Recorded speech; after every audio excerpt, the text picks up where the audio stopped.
Bonjour à tous et à toutes et bienvenue sur ma chaîne. Et bien c'est parti, je vais vous présenter les 3 extensions indispensables sur Google Chrome qui sont notamment disponibles sur d'autres navigateurs. Le premier, nous allons commencer par un correcteur de texte. Donc vous allez cliquer sur le lien dans la description, tous les liens seront dans la description, d'accord? Donc ça concrètement, qu'est-ce que ça va nous permettre de faire? Eh bien tout simplement, lorsque nous allons sur le site de l'extension, nous avons ici une démo. Tout ce qui est en orange fond, ça va nous indiquer une erreur qui sera soit grammaticale ou alors une erreur de ponctuation. Par exemple, je clique ici, on me dit qu'il y a une erreur de grammaire et autres. Autre, en réalité, c'est la ponctuation. Ensuite, tout ce qui est en rouge, c'est les erreurs d'orthographe et tout ce qui est en bleu, c'est le manque de style. Nous allons voir ça. Par exemple, ici, il y a une erreur, je clique dessus et hop, je prends la correction et je corrige. Ici, pareil, je vais corriger. Ensuite, ici, c'est une erreur d'orthographe. Donc là, je vais prendre le mot qui est approprié. Donc, c'est plutôt les erreurs d'orthographe. Voilà. Ici, c'est une erreur grammaticale, donc je clique dessus et voilà, je corrige le mot. Ensuite, ici, c'est un manque de style. Lorsque vous allez cliquer dessus, ça va vous faire des suggestions. Au lieu de mettre comme par exemple ceci, vous pouvez dire comme ceci ou par exemple ceci. Donc, je clique sur comme, etc. Vous l'aurez compris. Et en fait, la démo que vous avez ici, eh bien, ça sera aussi également sur là où vous allez naviguer sur votre web. Exemple, je vais aller sur traduction, juste pour pouvoir écrire un texte et vous donner un exemple. Par exemple, ici, je vais écrire je vais à l'école demain. Là, automatiquement, ça m'a souligné les mots sur lesquels il y avait des erreurs. Donc, pour les corriger, c'est très simple. Ici, par exemple, il manque une majuscule. Donc, je clique dessus. Et hop, ça me le met en majuscule. Ici, il manque un S, donc voilà, je clique dessus. Et voilà. Pareil pour la suite, ici, il manque un accent. Ici, L apostrophe et un accent. Ici, il me propose plus rien. D'accord? Parce que vous avez la version basique. Mais en tout cas, ce qui est bien, c'est qu'il indique quand même que vous avez fait une erreur. Là, il indique qu'il y a une seule erreur, donc ce que je vais faire, c'est que je vais supprimer le S. Et là, le texte au complet a bien été corrigé et ça a été validé justement par l'extension. Et ça marche sur tout le navigateur, sur toutes les pages web. D'accord? Lorsque vous allez faire du traitement de texte et notamment si vous avez un blog ou un site internet. Ensuite, la prochaine extension que nous allons voir, c'est Mate Translate. Cette extension nous permet de traduire des textes sur n'importe quel navigateur, sur n'importe quelle page web. Et vous allez pouvoir traduire des textes ou alors un mot tout simplement. Revenons par exemple sur traduction. Et ici, je vais écrire un mot en anglais.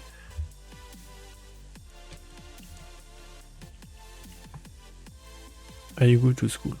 Je me suis trompé. Heureusement que lui aussi fait la traduction en anglais. Et ça c'est top. Première extension que je vous ai dit, elle fait aussi la correction en anglais. Donc voilà, si ce texte-là, par exemple, je vais le traduire en français, bien entendu, ce ne sera pas ici sur traduction, mais ce sera sur une page web. Donc je vais faire un clic droit et je me rends sur automatique détection en français. Et là, on me dit que ça veut dire je vais à l'école. Je vais le refaire. Voilà, on m'indique que ça veut dire que je vais à l'école, mais je vais plus à l'école. Voilà, et vous pouvez épingler ça, etc. Là, par contre, c'est la version premium.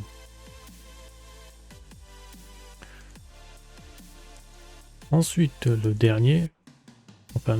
plutôt l'avant-dernier, parce que je vous ai dit qu'il y aurait un petit bonus. L'avant-dernier, ça nous permet de capturer des textes sur des images, tout simplement pour les copier-coller, ou alors les traduire. Et c'est ce que nous allons voir.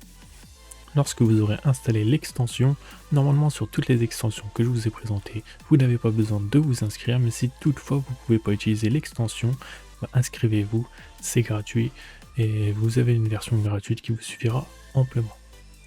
Donc là par exemple, je vais aller sur une recherche que j'avais faite tout à l'heure pour avoir un texte en anglais. Donc je vais tout simplement cliquer sur l'extension qui est ici. Et hop, j'ai ma page qui se grise et j'ai un petit curseur, un nouveau petit curseur. Donc à partir de là, je vais cliquer maintenir et capturer le texte que je veux tout simplement exfiltrer. Voilà, donc il m'a bien capturé le texte. À partir de là, vous avez plusieurs possibilités, soit recapturer, copier ou traduire. Vous pouvez copier le texte ou alors le traduire directement.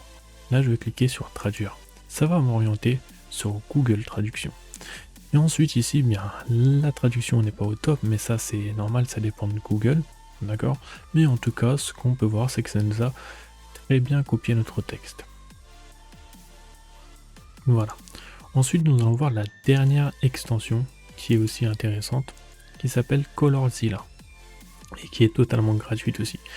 Par exemple, si vous naviguez sur des pages web, etc., et que vous faites un peu de design, ou pas d'ailleurs, et que vous avez des couleurs qui vous intéressent, mais vous ne savez pas quelle couleur c'est, vous ne savez pas comment justement la capturer cette couleur. Donc, eh bien, c'est là qu'on va faire appel à Colorzilla. Et nous allons, par exemple, là, je vais retourner sur une recherche que j'ai faite tout à l'heure. Par exemple, je vais taper meilleure couleur, et là, je vais capturer une couleur qui m'intéresse. Admettons que ce soit,